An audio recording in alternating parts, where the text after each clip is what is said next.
Boa tarde, irmãs. Boa tarde também para quem está nos assistindo.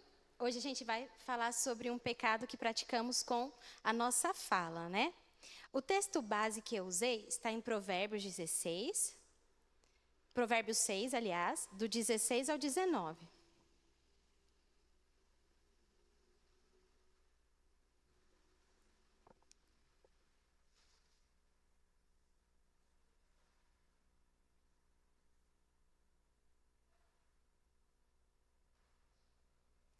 Diz assim a palavra do Senhor: 6 coisas o Senhor aborrece, e a sétima a sua alma abomina: olhos altivos, língua mentirosa, mãos que derramam sangue inocente, coração que trama projetos iníquos, pés que se apressam a correr para o mal, testemunha falsa que profere mentiras e o que semeia contenda entre irmãos.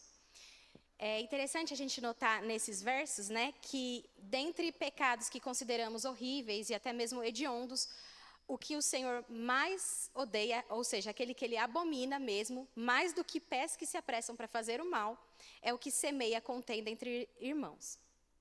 A primeira vez que eu ouvi sobre esse tema, assim, mais enfaticamente, foi numa palestra que eu assisti. Eu não sei se vocês conhecem a Simone Quaresma.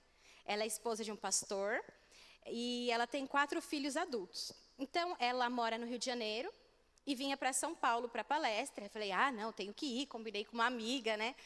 Aí a igreja era super longe, era uma estradinha apertada, se perdemos, meninas queriam fazer xixi, enfim, aquele caos. E ela fala muito sobre família, educação de filhos, mas eu queria ouvir esse tema. E quando a gente finalmente chegou na igreja que ela estava palestrando, eu tive uma decepção momentânea. Por quê? Porque ela não falou sobre filhos nem educação. Era justamente sobre esse tema, né?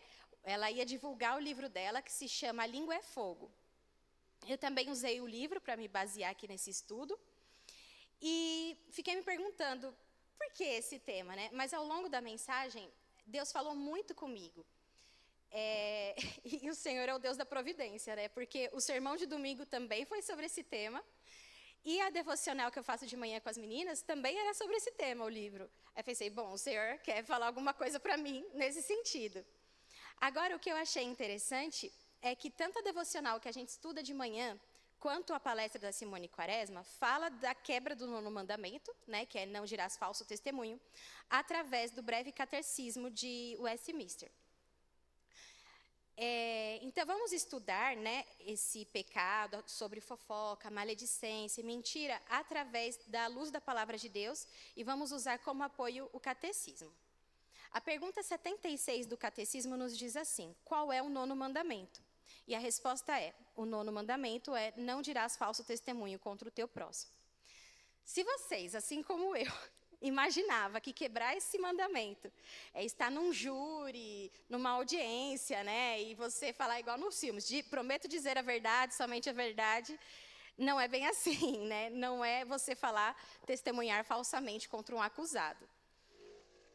Agora vamos ler, meus irmãos, Zacarias 8, verso 16 e 17.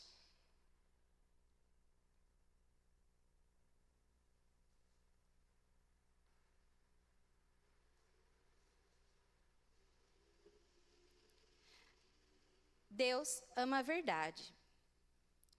Jesus é a verdade, minhas irmãs, e Deus odeia a falsidade. Vamos ler aqui a palavra de Deus, então. Eis as coisas que deveis fazer.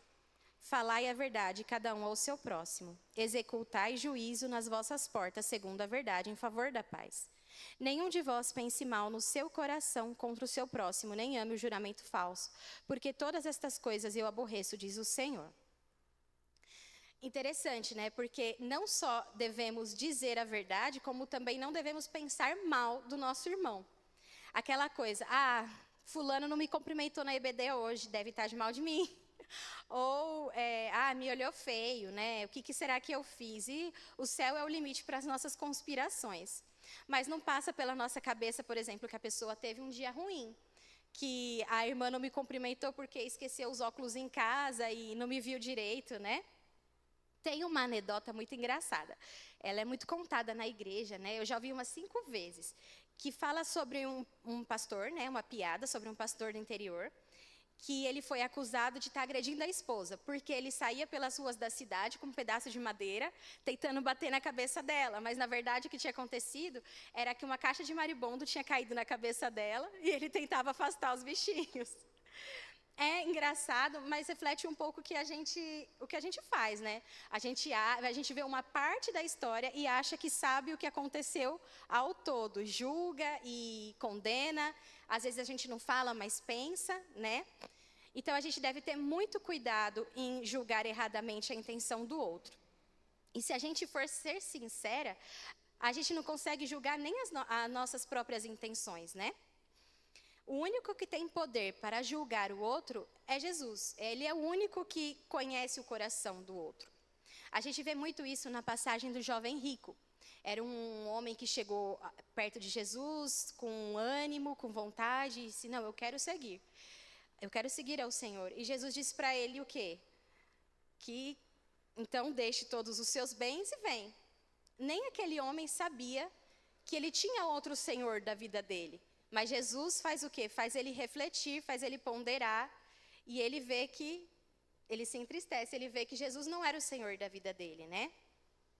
Então, quando eu imagino que tal pessoa quis dizer, ou porque ela teve tal atitude, porque não me cumprimentou, porque, sei lá, né? Enfim, várias situações, eu posso estar mentindo a respeito dela também, da intenção dela, né?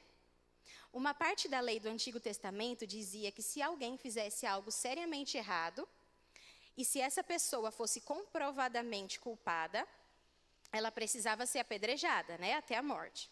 Então, os israelitas pegavam as suas pedras e iam lançar nessa pessoa, até que ela morresse. Mas a lei ia mais a fundo. Ela dizia que a primeira pessoa que deveria tirar a pedra é aquela que primeiramente acusou a outra. Ou seja, aquele que disse, eu vi esse homem cometendo um crime. Ele seria o primeiro a se levantar e atacar pedra no homem. Porque Deus queria fazer com que as pessoas refletissem o quão sério é o testemunho que elas estão dando a respeito da outra pessoa, né? Na pergunta 77 do Catecismo, a gente tem o seguinte ensino. Que exige o 9º mandamento? O 9º mandamento exige a conservação e a promoção da verdade entre os homens e a manutenção da nossa boa reputação e a do nosso próximo, especialmente quando somos chamados a dar testemunho. Então, o que é uma reputação? Reputação é o que as pessoas pensam acerca da gente. Pode ser baseado em fatos reais, né? Por exemplo, a gente está estudando história lá em casa com as meninas, né? E aí a gente está estudando Júlio César, os imperadores romanos. E como que a gente sabe quem eles foram? Por conta dos fatos, né? Então, ele foi um grande conquistador. Ele lutou, ele foi um grande soldado. Era quem ele era. Os fatos, né, dizem quem ele foi. Mas a gente também pode ter a reputação de pessoas a respeito do que a gente pensa delas. O 9º mandamento nos chama também a proteger a reputação dos nossos irmãos. Jesus nos chama a viver um novo mandamento. Em João 13, do 33 ao 34, ele nos diz assim: Novo mandamento vos dou, que vos ameis uns aos outros, assim como eu também vos amei, que também vós ameis uns aos outros. Nisto conhecerão todos que sois meus discípulos, se tiverdes amor uns aos outros. Então, como que se a gente ama o nosso irmão, a gente vai defender com toda a vontade a reputação dele. A gente não vai passar adiante fofocas que a gente ouve a respeito da pessoa, né? Tem um comentarista bíblico chamado Matthew Henry, que ele diz assim: os que estão mais propensos a se colocarem como juiz da lei em geral são aqueles que mais falham em sua obediência. E é assim mesmo, né? Às vezes a gente é muito misericordioso. Eu me atrasei para o culto porque eu tenho 3 filhas, porque meu cachorro ficou doente, porque o pneu do carro furou. Mas quando é o outro é porque ele não sabe administrar bem o tempo dele, né? A gente é muito incisivo, né, em julgar o outro. Eu achei engraçado também, porque na palestra que eu assisti da Simone Quaresma, ela fala justamente sobre isso, sobre não prejudicar a reputação de outro, né? Ela conta que uma vez ela estava num programa de jovens da igreja dela, e aí os jovens estavam comentando sobre um pregador famoso, que admiravam muito esse homem, né? E aí ela solta o comentário: mas vocês sabem que ele é divorciado e está no segundo casamento, né? E aí ela diz que todo mundo faz... E ela só percebeu o tamanho do estrago do que ela falou quando as pessoas reagiram daquela maneira. Então, muitas vezes a gente nem tem intenção de danificar, prejudicar alguém. Mas a gente falando a verdade de maneira inoportuna, também é uma maneira de quebrar o 9º mandamento. Também é uma maneira de pecarmos com a nossa fala. Em Efésios 4, o Senhor nos chama a dizer somente a verdade, transmitir aquilo que promove graça e edificação a quem ouve. Então, não apenas a gente deve dizer só a verdade, mas também tem hora para a gente falar a verdade, né? Em Tiago 4, 11 e 12, a gente tem a palavra de Deus dizendo assim: Irmãos, não faleis mal uns dos outros. Aquele que fala mal do irmão ou julga seu irmão, fala mal da lei e julga a lei. Ora, se julgas a lei, não és observador da lei, mas juiz. Um só é legislador e juiz, aquele que pode salvar e fazer perecer. Tu, porém, quem és que julga o teu próximo? Então, a gente deve ser misericordioso com os nossos irmãos, porque quem julga não somos nós, né? Mas, infelizmente, a nossa tendência é sempre pensar errado dos outros e não só pensar, mas propagar também. E, além disso, há outra questão que a gente deve meditar também. Será que nós somos aquela pessoa que é procurada na hora de fazer mexerico? Ou fofoca? Como que a gente se porta diante de alguém que vem ávido para a gente? Ai, você não sabe de tal coisa. Aquela pessoa que vem justamente para fazer uma fofoca, né? Eu já ouvi dica de algumas pessoas. Tem gente que fala assim, tenta mudar o rumo da conversa, né? Então a pessoa vem e fala, menina, você não sabe o que eu descobri. Aí você fala, nossa, esse seu bolo de chocolate está gostoso, me passa a receita. É uma maneira, né? Aí, e se a pessoa insistir, né? Eu vi também uma outra pessoa que me disse que sempre quando alguém vem falar mal dela, mal de outra pessoa para ela chama a pessoa a quem o outro estava se referindo e fala, pronto, agora você pode falar porque ele está aqui para se defender. É uma maneira muito bonita, difícil, né? Eu não sei se eu teria essa coragem, mas achei muito interessante. Outro ponto que nos ajuda a meditar sobre o pecado que cometemos contra o outro através da fala é o que a gente faria se as nossas conversas, o que a gente diz em particular com o nosso marido, com as nossas amigas, a respeito dos nossos irmãos se tornasse público. Será que a gente estaria tranquilo? É dever de todo cristão pensar constantemente com zelo e cuidado as suas próprias palavras. Olha, ainda que o seu ódio se encobre com engano, a sua malícia se descobrirá publicamente. E Provérbios 28 agora, verso 23. Provérbios 28, verso 23. Diz assim: O que repreende ao homem achará, depois, mais favor do que aquele que lisonjeia com a língua. Esse é um ponto que era muito difícil para mim entender, né? E Deus ainda tem trabalhado na minha vida, porque muitas vezes a gente quer elogiar a pessoa, a gente acha que a gente está agradando, né? E com esse intuito, a gente está, às vezes, fazendo mal. Às vezes, o que ela precisa ouvir naquele momento não é uma bajulação, um falso elogio, né? Porque quando a gente diz a verdade em amor, a gente está realmente amando essa pessoa. Agora, quando a gente mente para não desagradar, a quem que a gente está amando, na verdade? A nós mesmos, né? Porque a gente fica pensando, se eu falar a verdade, talvez essa pessoa não vai gostar mais de mim da mesma maneira. A gente fica preocupada com a nossa reputação aos olhos daquela pessoa. Porque elogiar quando não é verdade, exagerar, forçar um elogio quando não se enquadra com a verdade, também é a quebra desse mandamento. Porque a gente tem que lembrar que a gente está pecando contra um Deus que é santo, né? E para a gente concluir, eu vou ler a pergunta 78 do Breve Catecismo. Diz assim: O 9º mandamento proíbe tudo que é prejudicial à verdade ou injurioso, tanto a nossa reputação como a do nosso próximo. É possível ir além. É possível que a gente ainda quebre esse mandamento de maneira pior do que contra o nosso irmão, que é quando a gente dá um falso testemunho sobre quem Deus é. Vamos ler agora Jeremias 23, do 30 ao 32. Jeremias 23, 30 a 32. Diz assim: Portanto, eis que eu sou contra esses profetas, diz o Senhor, que furtam as minhas palavras, cada um ao seu companheiro. Eis que eu sou contra esses profetas, diz o Senhor, que pregam a sua própria palavra e afirmam: Ele disse.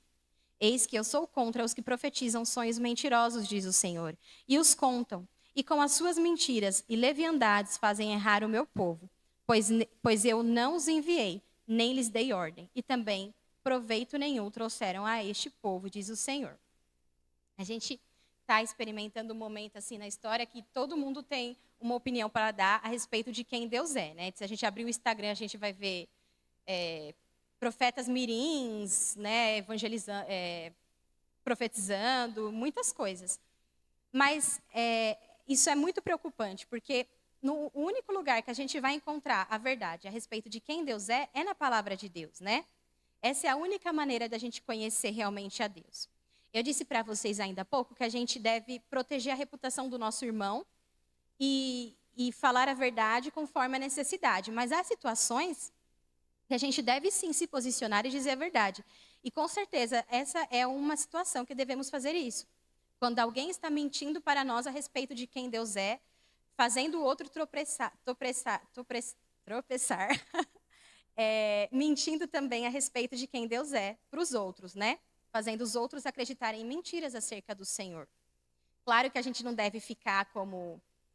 não sei se vocês já viram os verificadores de doutrina reformada do Instagram. A gente não deve ficar com o dedo lá toda hora apontando, até porque, meus irmãos, a pessoa que a gente deve vigiar mais de perto somos nós mesmos, né? O pastor pregou no domingo e ele disse algo que me marcou muito. Ele falou que a vida do discípulo de Jesus é um constante autoexame. Agora vocês devem estar pensando que a gente falou sobre o que dizer, sobre o que não dizer, como ter o controle sobre o nosso falar. Mas como, se em Tiago 3,8 a palavra diz que a língua nenhum homem é capaz de dominar. O título da mensagem é: A boca fala do que está cheio o coração. E o único jeito, minhas irmãs, a única maneira capaz de controlar a nossa língua é entregando o nosso coração ao Senhor Jesus. Davi orou: Cria em mim, ó Deus, um coração puro e renova dentro de mim um espírito inabalável. À tarde, eu e as meninas, a gente está lendo um livro que é inspirado no Peregrino do John Bunyan. E o pequeno peregrino, ele se chama Cristão. E aí ele começa a caminhada rumo à cidade celestial, né, que é o paraíso, a Nova Jerusalém. E ele está com um fardo muito pesado, e ele tem que caminhar distâncias longas, até que ele se dá em frente a uma colina, e em cima da colina, no cume da colina, tem uma cruz. E aí ele ouve falar que é ali que ele tem que depositar o fardo dele. Então, conforme ele escala a colina, o fardo vai desaparecendo. E não só isso, né? Além dele ter o fardo dele totalmente desaparecido, ele se livrou daquele fardo, ele também teve roupas novas. Chegou um anjo falando para ele: olha, as roupas que você veste não servem, elas estão sujas, elas estão imundas. E entregou uma roupa para ele, a própria roupa do rei, e falou: essas vestes são tão brancas que resplandecem. E é assim, meus irmãos, a gente controla a nossa língua pedindo para Deus que purifique o nosso coração, porque somente Ele é capaz de nos santificar. Amém. Gostaria de agradecer novamente a Carol por essa palavra que, com certeza, foi oportuna para todas nós, né? E para você que está nos assistindo em casa, não esqueça que todas as quartas, né, às 13 horas, nós temos um encontro aqui marcado para aprender mais da palavra de Deus. Até a próxima semana, se Deus quiser.